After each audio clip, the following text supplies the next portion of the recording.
President Metsola. President Metsola, members of the European Parliament,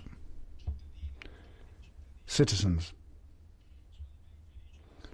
I'm very pleased to be here at the heart and in the cradle of European democracy. Let me begin by paying tribute to the memory of David Sassoli, who was President of the European Parliament during difficult years.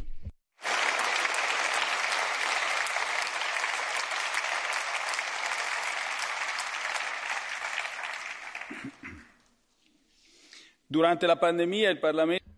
During the pandemic, the Parliament continued to meet, take discussions, take decisions, and that shows its institutional vitality and is a testament to Mr Sassoli's leadership.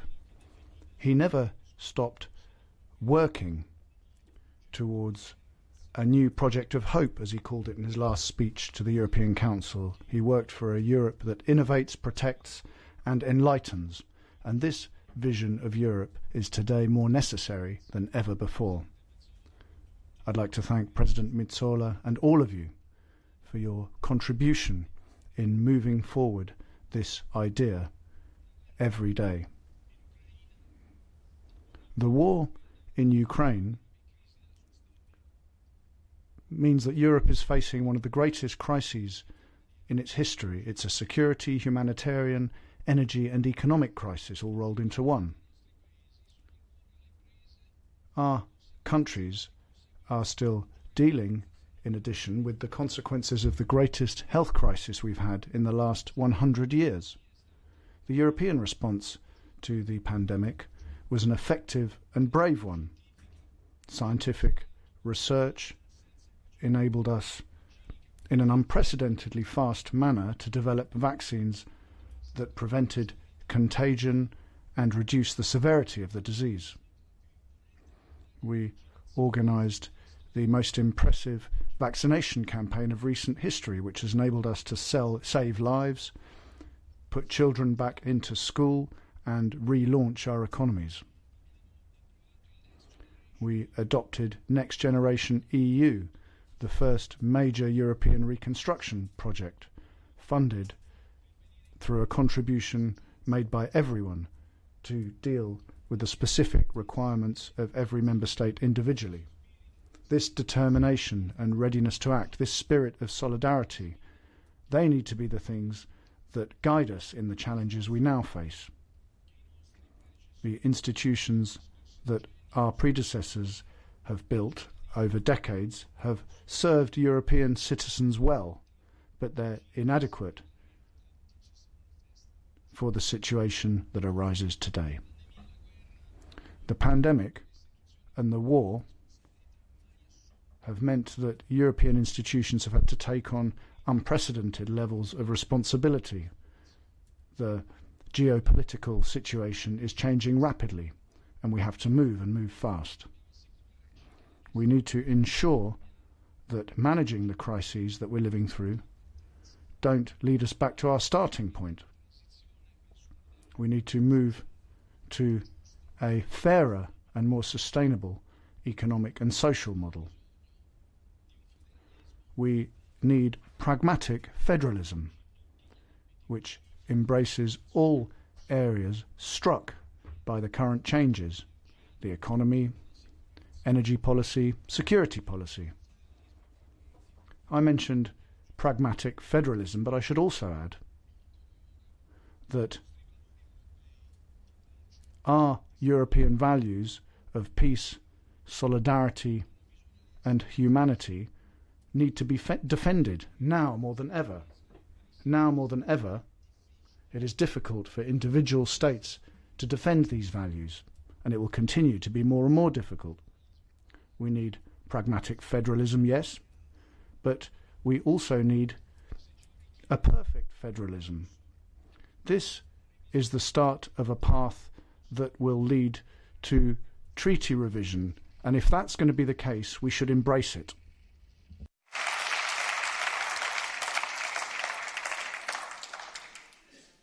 Se dagli eventi tragici di questi anni. If we manage from the tragic events of recent years, we can take steps forward, and if we can make our institutions more effective and make them better able to find solutions for our citizens, well then I think that we will be able to build a Europe in which people feel proud. The Russian attack on Ukraine has called into question the European Union's greatest achievement, peace on our continent. This peace was based on respect for territorial borders, the rule of law, democratic sovereignty. It was based on the use of diplomacy as the means to resolve crises between states. This peace was based on respect for human rights, which have been violated in Bucha, Mariupol, and everywhere else that the Russian army has used violence against innocent citizens. Dobbiamo sostenere l'Ucraina. We need to support Ukraine, its government and its people, as President Zelensky has and continues to request. In una guerra di aggressione, non... This is a war of aggression, and it's clear who's invading and who's resisting. We want Ukraine to remain a free, democratic and sovereign country. Protecting Ukraine means protecting ourselves. It means protecting our security and our project of security and democracy that we've built over 70 years. Helping Ukraine means first and foremost working in favour of peace. Our priority is to achieve a ceasefire as soon as possible so that we can save lives and enable interventions in favour of civilians, which are currently very difficult. A ceasefire would also further boost or would foster negotiations which haven't yet achieved the desired results. Europe can and should have a central role in fostering dialogue, and we need to do that because of our geography, which means that we're close to this war. It puts us in the front line when it comes to dealing with all the possible consequences of the war. We also have a duty as a result of our history, which has shown that we're able to build stable and lasting peace, even in the wake of bloody conflicts. Italy is a founding member state of the European Union. We're a country that believes deeply in peace, and we're therefore committed to being in the front line when it comes to achieving a diplomatic solution. The war is already having a deep impact on our countries. Since the start of the conflict, around 5.3 million people have left Ukraine and come to the European Union, and mainly these are women and children. That's more than double the numbers of refugees that were present in the European Union at the end of 2020. The number then stood at around 2.5 million. Italy believes in the European values of welcoming and solidarity. We have welcomed, thanks to the generosity of families, volunteers and NGOs, over 150,000 Ukrainian refugees, and I'd like to thank all those who have welcomed them. Other countries, Poland, Romania, Germany, Slovakia, have made even greater efforts. Many refugees want to go home as soon as possible, and some of them have already started doing that. Nevertheless, we don't know how the conflict is going to develop, and we don't know how long it's going to last. We need to be ready to continue along the path we've taken to ensure that Ukrainian refugees are integrated into our societies as well as possible. In economic terms, the crisis has disturbed international supply chains and has caused volatility in the prices of raw materials and energy. Ukrainian food supplies have crumbled as a result of the devastation of war and the export blocks that have been put by the Russians on the ports in the Black Sea and the Azov Sea. The Ukraine is the fourth largest supplier of food to the European Union. It produces around half of our wheat supplies and a quarter of our vegetable oils. Russia and Ukraine also make up around a quarter of global grain exports. Almost 50 countries in the world depend on them for over 30% of their imports. In March, the prices of cereals and the main food supplies reached historic highs, and there's a major risk that the increase in prices, as well as a lack of availability in fertilizers, will produce food crises. According to the FAO, 13 million more people could suffer hunger between 2023 and 2026 as a result of the war in Ukraine. Many countries, particularly in Africa and the Middle East, are more vulnerable to these risks and could go through periods of social and political instability. We can't allow that to happen. Our commitments via development banks, multilateral financial institutions, and our bilateral commitments need to be ramped up. When it comes to energy, the price of oil, which in December and January was between $70 and $90 a barrel, is now around $105 a barrel. It peaked at $130 in March. The price of gas has also gone up massively. It's around 5 times higher than it was a year ago. These increases were already being observed prior to the crisis, but they have pushed inflation to levels that hasn't been seen for decades. In the Eurozone, inflation is at 7.5% in April compared to a year ago, and it is having a major impact on families' purchasing powers and businesses' levels of production. The European economy is slowing down. In the first 3 months of 2022, the Eurozone's GDP increased by 0.2% when compared to the last 3 months of 2021. The IMF predicts that the European Union will grow by 2.9% this year, compared to the 4% forecasts that were in place just a little while ago. Each of these crises would require a strong reaction from the European Union. But given that they're all coming together, means that we decisively need to accelerate the decision-making and integration process. During the coming months, we need to show European citizens that we're up to the task of ensuring that Europe can be up to its history, its values and its role in the world. Europe needs to be stronger, more cohesive and more sovereign. Europe needs to be able to take the future into its own hands, as Chancellor Merkel said. During the last 75 years, European integration has often been the best response to common challenges. The founding fathers of the European Union were aware that economic development and social progress were difficult to achieve using the resources of individual member states. They saw the supranational model as the only one that could unite the interests of European peoples and would enable the European Union to influence events that they otherwise wouldn't have been able to have an influence on. Integration has been a gradual process. There have been crises and resets. There have been internal disputes, and there has sometimes been extreme resistance. The result has been built bit by bit and sector by sector.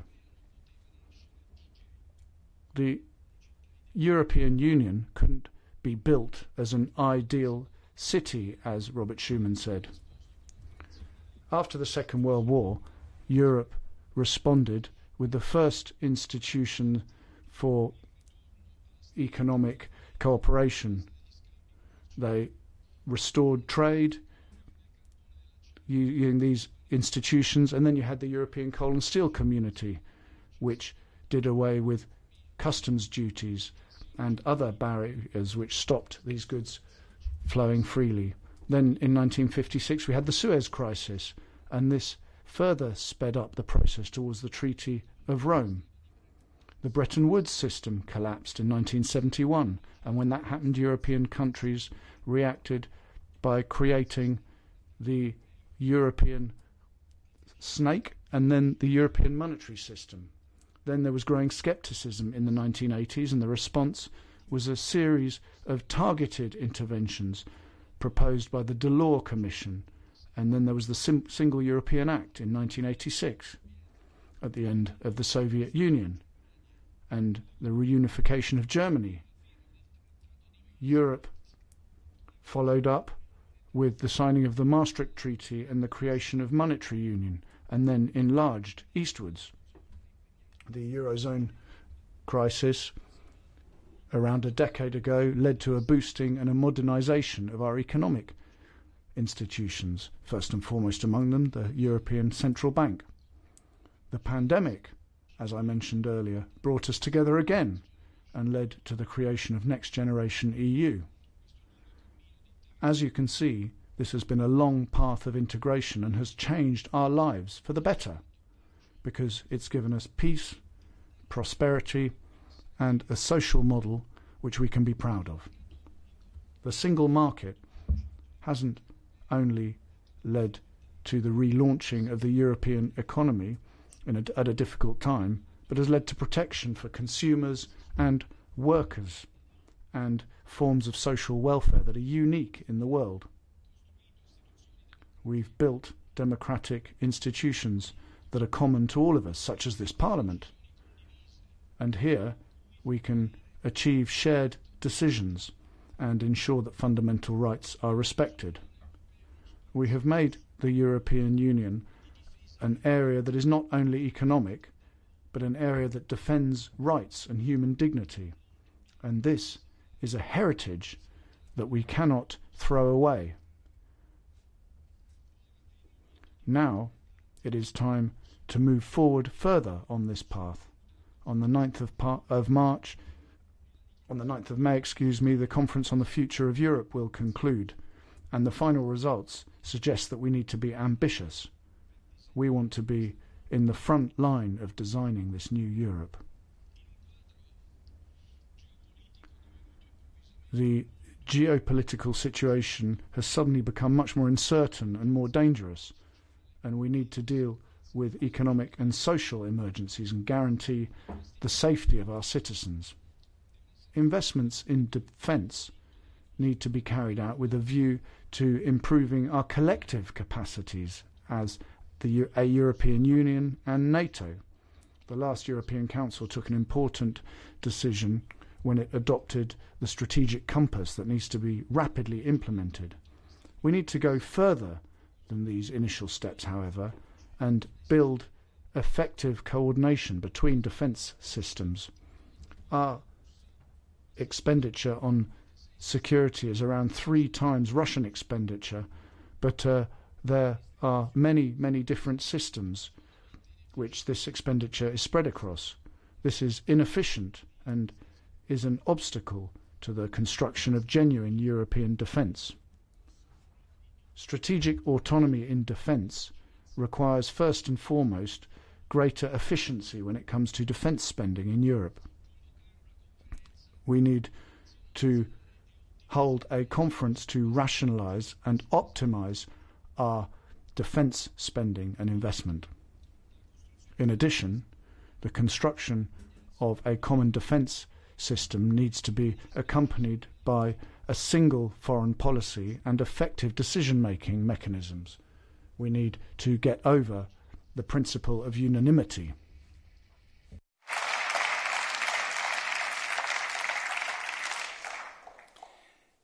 Dobbiamo superare il principio dell'unanimità. We need to move forward from the principle of unanimity, which leads to a logic of governmental decisions. We need to move towards decisions taken on the basis of a qualified majority. Un'Europa capace di decidere in modo...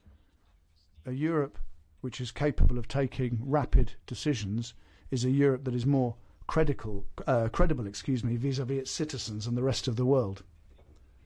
A first move needs to relate to the enlargement process. We need to fully integrate countries that have European aspirations. This is not a threat to the European project. This is part of its implementation. Italy supports the immediate opening up of accession negotiations with Albania and the Republic of North Macedonia, in line with the Council conclusions of March 2020. We want to boost negotiations with Serbia and Montenegro, and we want to support the expectations of Kosovo and Bosnia and Herzegovina. We're in favour of all of these countries joining the European Union, and we also want Ukraine as a member of the European Union. Dobbiamo seguire il percorso. We need to follow the path that we've designed, but we need also to move along it as rapidly as possible. Solidarity shown vis-à-vis Ukrainian refugees needs to push us to European level of management of migrants who come from other theatres of war.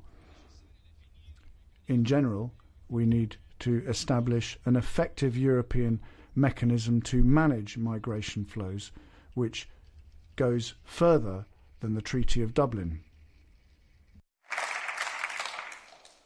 Dobbiamo rafforzare e rendere...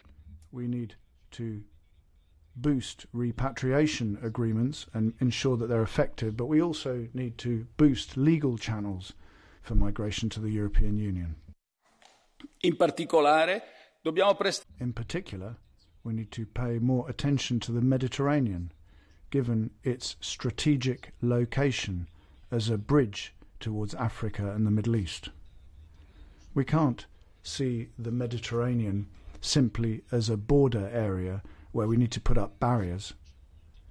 Many young countries border the Mediterranean, and they are ready to put their enthusiasm into relations with the European Union.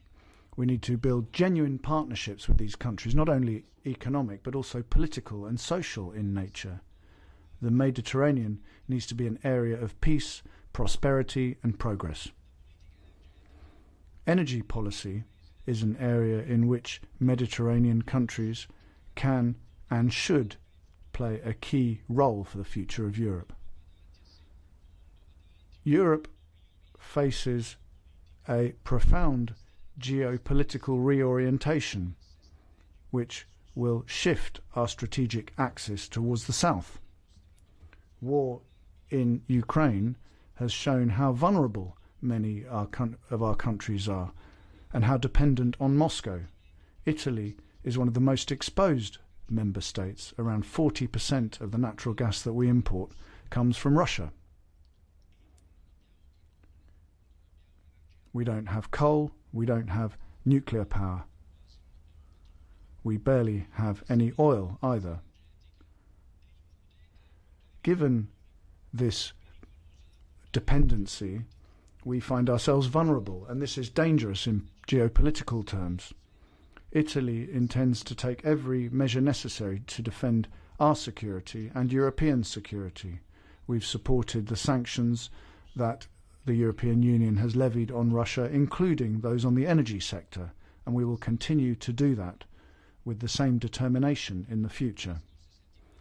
During recent weeks, we have moved in a rapid and determined manner to diversify our gas supplies, and we've taken important measures to speed up the production of renewable energy, which is crucial to make our economic growth more sustainable.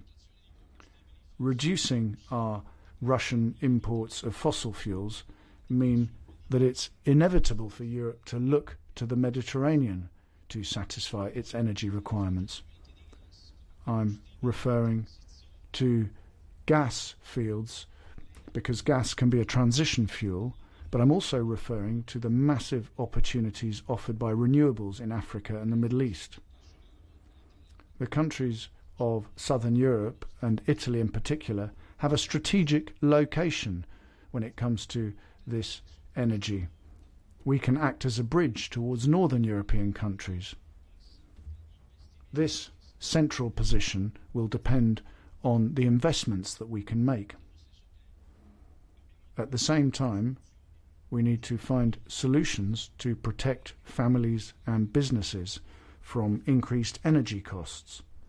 We need to moderate people's bills and fuel prices, and this will ensure that sanctions are more sustainable. Since the start of the crisis, Italy has asked for Europe to put a ceiling on gas prices imported from Russia. La Russia vende all'Europa 2/3. Russia sells almost 2/3 of its natural gas exports to Europe. Many of those go through gas pipelines that can't be reorientated to other buyers. Our proposal would entail using our bargaining power to reduce these massive costs that are weighing down our economies. As well as that, this measure would enable us to reduce the amounts that we send to President Putin on a daily basis, which inevitably end up funding his military campaign. We also want to review the mechanism that sets electricity prices, which is based on the most expensive form of energy, which is usually gas. Even in normal times, the generation of energy from fossil fuels is more expensive than generating energy from renewables. And this is a problem that's going to get worse over time. If we increase the quota of renewable energy into our energy mix, we'll have prices that are even more non-representative of the cost of generating energy if we stick to the current system. There's currently massive volatility on the gas market, and the way that prices are calculated is inappropriate. Gas prices then end up being reflected in the price of electricity. We now get a lot of energy from our renewables, but the cost of that is low, but is not reflected in bills. In Italy, the price of electricity has gone up 4 times from what it was last year, and this is having a major impact on our economy.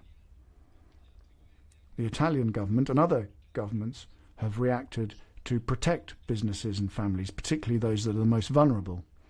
Italy alone has spent around 30 billion euros on that just this year.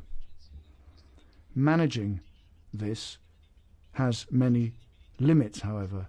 Sustainability for public finances, for example. The problem is a systemic one and needs to be resolved using structural solutions that break the link between the price of gas and that of electricity. The problem of energy costs will be one that we look at during the next European Council, and we need strong and immediate decisions that will benefit all European citizens. The various crises that derive from the conflict in Ukraine are taking place at a time when Europe already faced massive requirements in terms of expenditure. The digital and environmental transitions require investments which cannot be put off. To these need to be added the costs of the war that we need to deal with immediately to prevent our continent falling into recession. In both cases, these are asymmetric costs that strike different parts of the population and productive sectors in different ways and need to be compensated for in different manners. There's no rational and reasonable budget that can deal with these problems on its own. No country can be left behind. This depends on social peace in our continent and our ability to sustain sanctions, particularly in those countries that, because of their history, are more dependent on Russia the European Union has already come up with certain tools that are useful to deal with these challenges. And these are responses that we established during the pandemic, which ensured that the European Union had a widespread and rapid economic recovery. We need to base ourselves on that success and adapt these tools to the circumstances we now face. Sure, the European instrument which provides temporary support for employment in an emergency supported the labour market. The European Union needs to extend the scope of that to help countries that request funding. They need to be provided with new funding to deal with the burden of energy costs. Here I'm talking about reducing bills, but also providing temporary support to the lowest paid. For example, as we did yesterday, to reduce contributions for the lowest salaries. The advantage there is that we defend the purchasing power of families, particularly those that are the most vulnerable. Using a loan mechanism such as SURE means that we avoid using subsidies to pay for national measures that come under current spending. In addition, we're seeing interest rates going up, and we don't want to see member states' finances getting more precarious, and these kinds of ways of acting avoid member states taking out debt on the markets. This helps to prevent financial instability, and this is a measure that needs to be implemented very quickly now, because we've been in this situation for 8, 9 or 10 months now. This would enable governments to intervene immediately to support their economies. Now, looking at more long-term investments in areas such as defence, energy, food security and industrial security, the model needs to be that of next generation EU. This idea of payments by instalments that are made when objectives are achieved provides a virtuous mechanism that checks the quality of expenditure. This means that we're spending the resources we're given appropriately, and that's crucial for our credibility vis-à-vis citizens and other European partners. As I've said so often, our partners have agreed to tax their citizens to help Italy and other countries who have used these grants. Il buon governo. Good governance doesn't mean just responding to current crises.